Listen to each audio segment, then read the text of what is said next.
Hello, I am Watch Golem, bringing you videos on watches, horology, and the odd clock every now and then.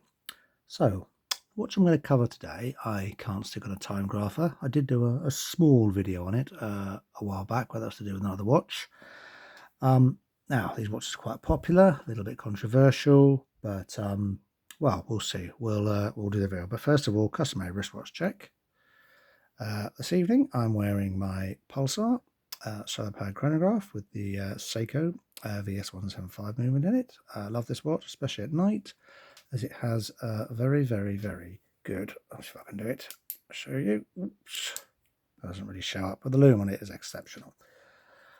Now, what I'm going to do today, everybody knows about it, unless they've been living under a rock. Now, let's see if I can just lift this up so you can see. It is a Swatch MoonSwatch, and you can now purchase these online. You could do in America for quite a while, but in the UK it's only been the last few months, and this is how it turns up. And unfortunately, it's going to try a bit more light in here. Excuse me. That made absolutely no difference again. Anyway, this is the box it turns up in. I've got the Mission to the Moon one, so the box is quite nice. It's cardboard. It's got the Swatch and the Omega and the X symbol, which you find in the crown, both ends. Mission to the Moon with the word bioceramic, which is just a word for plastic. Something about the temperature on the moon, -23°C apparently. Takes 6 days to reach, which is interesting. Has low gravity and has no atmosphere, though I hear that's a bit of a lie. And there we go. Day temperature on the moon can reach 127 or -127 degrees. At night I'm -173. Doesn't say if it's Celsius or centigrade. It says. Right, so let's open her up. Okay, let's remove the outer. Oops. Okay, that's the outer out. And this is what you get. This is the box. And it opens up to reveal the MoonSwatch. I've got some bump in there, a little cushion. I think I've got this the wrong way round. Turn it the right way round. Oh, lifts up, and the watch is held into a little, let's see what we've got, container. Pop that back. Quite like the box actually, even though it's cardboard. Okay, that just falls out. And there she is, a MoonSwatch. I'm trying to get some better light on this. So I've been out, I'm going to just move this highly sophisticated light around, and that's slightly better. Okay, so there's the MoonSwatch, the Mission to Moon.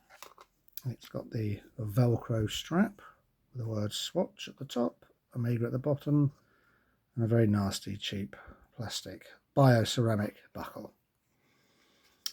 It's got a little bit of writing on the back, which I can't read in this light, but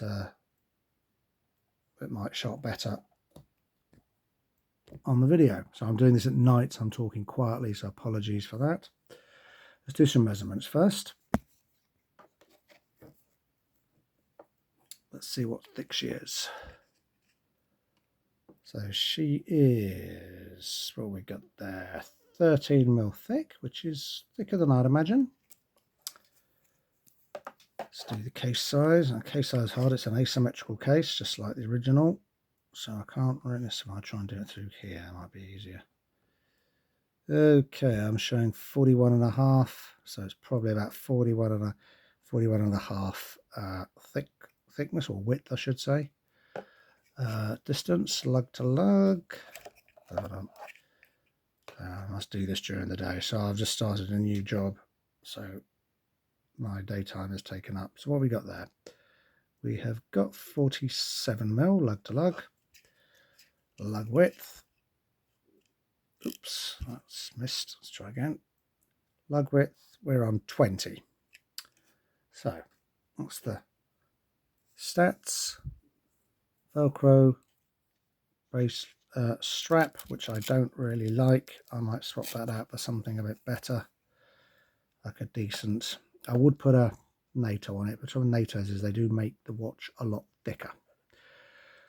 But functionality, obviously, time, constant running seconds at the bottom, stopwatch. The stopwatch goes up to 60 minutes, counters there.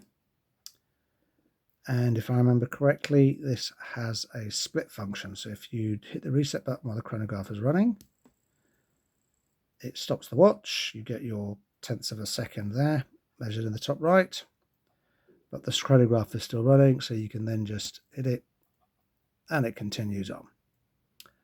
So if I remember correctly, the minute counter goes in jumps. So when the seconds hand gets up to the top, the minute counter on the right should just jump. Just going to try and focus in there. We'll see how she goes. Coming up. 5, 4, 3, 2, 1, jump. There we go. Yeah, so it jumps. So stop. And of course you get your tenth of a second and reset. The hand alignment is not bad on this watch. What is interesting is the tachymeter lines up at the bottom on the 120 meter scale, but it does not line up at the top on the 60 meter scale. So that's a bit of sloppiness there. It does have the dot over 90 on the telemeter scale, so it goes with the newer versions of the MoonWatch, which harks back to the older versions of the MoonWatch. On the crown, it is signed with the, I don't know if that really shows up, I will try again. Might be too far away. It signs up with the Omega and the Swatch symbol with the X, because there's a MoonSwatch. The loom isn't too bad on this as well, if I remember. What else about it? Oh yes, and it's not going to show up, but if you own an Omega with a, what do we call it, Hesselite crystal, and these are Omegas of the 60s, etc., right there in the center, you get, on the crystal itself, you get the Omega symbol, but on the Swatch one, you get a little S swatch, but I don't think that's going to show up on this. But yeah, it's 4 joules on this. It might be 4 or 5 joules. I can't remember. Bear with me for a moment. I'll get my loop out. It is.